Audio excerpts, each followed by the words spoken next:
আসসালামু আলাইকুম রহমতুল্লাহি ওবরকাতুহু। সম্মানিত দর্শক, বাংলাদেশের সাবেক প্রধানমন্ত্রী শেখ হাসিনাকে নিয়ে বিশ্ব মিডিয়াতে যে মাতামাতি, এটি রীতিমতো বিস্ময়কর। আপনারা জানেন যে মিডিয়ার দৃষ্টি আকর্ষণ করা চাট্টিখানি কোনো বিষয় নয়। এই মুহূর্তে পৃথিবীতে খুব অল্প মানুষ রয়েছেন যারা সরাসরি মিডিয়াকে আকর্ষণ করতে পারেন রাজনৈতিক সেক্টরে। এবং সেক্ষেত্রে আশ্চর্যজনক ব্যাপার হলো গত ২ বছরে যদি আপনি তামাম দুনিয়ার মিডিয়ার দৃষ্টি আকর্ষণ করেছে বা মিডিয়া ঝাঁপিয়ে পড়েছে ইন পারসন, সেক্ষেত্রে আপনি দেখবেন ১ নম্বরে শেখ হাসিনা। এখন ধরুন ডোনাল্ড ট্রাম্পকে নিয়ে প্রতিদিন খবর হয়। তারপর আ সৌদি আরবকে নিয়ে খবর হচ্ছে।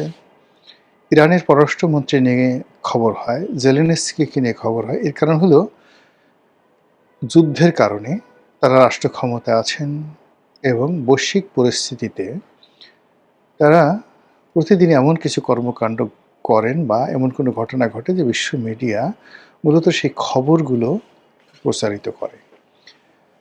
কিন্তু যদি ধরেন ইন পারসন ডোনাল্ড ট্রাম্প যেভাবে তার পূর্বসূরি ধরুন আ ক্লিন্টন, হিলারি ক্লিন্টন, তারপর Joe Biden, George W Bush, আপনি গিয়ে দেখবেন যে এদের কারোর ব্যাপারেই মিডিয়ার কোনো রকম আগ্রহ নেই।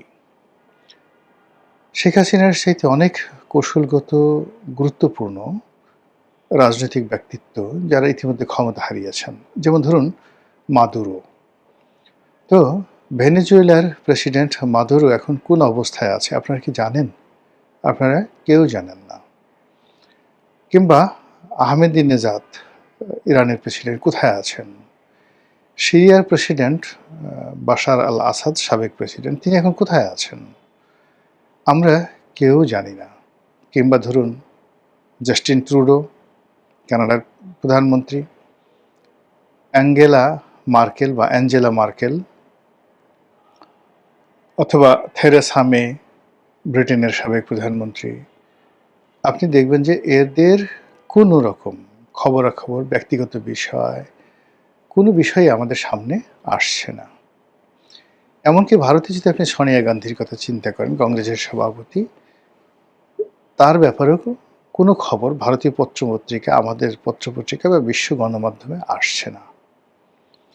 কিন্তু বারবার গত ২ বছর ধরে even more than Mister Narendra Modi, more than Asim Munir, more than doctor Muhammad Yunus, more than Imran Khan, সবাইকে ছাপিয়ে বারবার কেন শেখ হাসিনার খবর বিশ্ব মিডিয়াতে আসছে? ১। ২ নম্বর হলো বিশ্ব মিডিয়া কেন শেখ হাসিনার কাছে ছুটছে? একটা ইন্টারভিউর জন্য, কিংবা ধরুন সে তো আবার ইন্টারভিউ নয়, সেটা কেবলই মাত্র কখনো লিখিত প্রশ্নের বা ইমেইল প্রশ্নের উত্তর দেন, কখনো ভয়েস মেসেজ দেন। এই জিনিসগুলোর জন্য কেন বিশ্বের একেবারে মানে যাকে বলা হয় এত বড়, বড় মিডিয়া, সে ওয়াশিংটন পোস্টের মতো পত্রিকা, ইকোনমিস্টের মতো পত্রিকা, তারপরে আপনি ধরুন ব্লুমবার্গের মতো পত্রিকা, যেগুলোতে ২ কলমে একটা নিউজ ছাপানোর জন্য ২ কলম ছোট্ট ধরুন ১০০ ওয়ার্ড একটা খবর ছাপানোর জন্য বিশ্বের রাষ্ট্রপ্রধানরা, সরকার প্রধানরা পাগল হয়ে থাকেন।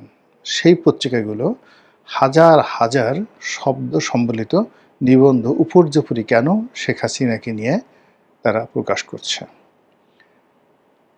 এখন এই বিশ্ব মিডিয়াগুলো কি বাংলাদেশের মিডিয়ার মতো বা ভারতের গদি মিডিয়ার মতো? যে তারা সবসময় ক্ষমতার পদলেহন করে? যদি তাই হয়, তাহলে শেখ হাসিনার তো এখন কোনো ক্ষমতা নেই। দ্বিতীয়ত হলো যে এই বিশ্ব মিডিয়াগুলো তারা কি টাকায় বিক্রি হয়? হ্যাঁ, ক্ষেত্র বিশেষে কখনো, কখনো টাকা, বিজ্ঞাপন, প্রমোশন তারা কাজ করে। কিন্তু একটা সার্টেন লিমিট। সেগুলো 99% ক্ষেত্রে কমার্শিয়াল অ্যাসপেক্ট, তারপরে ভবিষ্যৎ আ যে রাজনৈতিক জনমত গঠন করার ব্যাপারে কখনো, কখনো কোনো পত্রিকা পয়সা খেয়ে ইন্টেনশনালি একটা দেশের পট পরিবর্তনের জন্য মার্কিন ডিপ স্টেটের এজেন্ট হয়ে বা অন্য কোনোভাবে তারা এই ধরনের জনমত তৈরি করে। কিন্তু কোনো ব্যক্তিকে যিনি কিনা ক্ষমতাচ্যুত হয়েছেন, তাও আবার গণ অভ্যুত্থানের মাধ্যমে, তাও আবার দেশে বিদেশে চলে গেছেন। আচ্ছা চিন্তা করুন, শেখ হাসিনা ভার্সাস অং সান সুচি। অং সান সুচির পিতা, তিনিও মায়ানমারের যাকে বলা হয় জাতির পিতা, জেনারেল নে উইন। দ্বিতীয়ত অং সান সুচি ব্যক্তিগতভাবে অক্সফোর্ড অথবা ক্যামব্রিজ এখান থেকে তিনি পড়াশোনা করেছেন।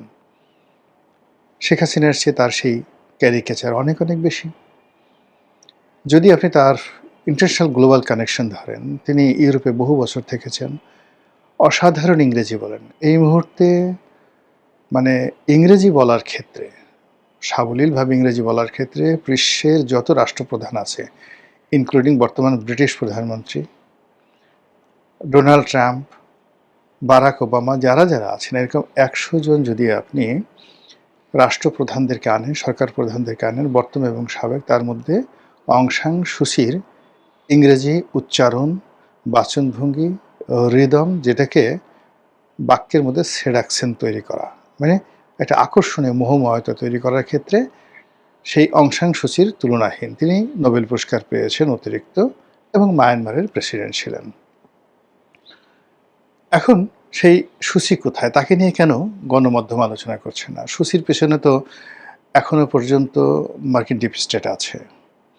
তাকে জেলখানা থেকে বের করা, তাকে ক্ষমতায় বসানো এবং তার জন্য প্রয়োজনে সৈন্য সমাবেশ করা, বাংলাদেশের ভিতর দিয়ে নিরাপদ করিডোর তৈরি করে সেখানে মায়ানমার সরকারকে হটিয়ে দেওয়ার সমস্ত প্ল্যান আমেরিকার আছে। কিন্তু সুচিকে নিয়ে কেন ওয়াশিংটন পোস্ট কোনো নিউজ করছে না? কেন দ্য টেলিগ্রাফ নিউজ করছে না? সানডে টাইমস নিউজ করছে না? দ্য হিন্দু নিউজ করছে না? ডন নিউজ করছে না? তারপরে সাইটুং নিউজ করছে না? কেন? বা টোকিও টাইমস নিউজ করছে না? নিউ ইয়র্ক পোস্ট কেন নিউজ করছে না? ইন্টারন্যাশনাল টাইম ম্যাগাজিন কেন নিউজ করছে না? কেন শেখ হাসিনাকে নিয়ে বারবার নিউজ করছে? এর কারণটা কি? দ্বিতীয়ত হলো যে এই আগামীর যে রাজনীতি, আমরা বাংলাদেশে যারা শেখ হাসিনাকে একেবারে অপাংক্তি মনে করছি, স্বরাষ্ট্রমন্ত্রী বলেছেন যে তিনি কে? তিনি কি তাকে কি দেখা গিয়েছে? তিনি কি বেঁচে আছেন? মানে অ্যাজ ইট ইজ তিনি কে? তার শব্দ শুনেছেন কিন্তু তার কোনো বক্তব্য শুনেছেন কিনা?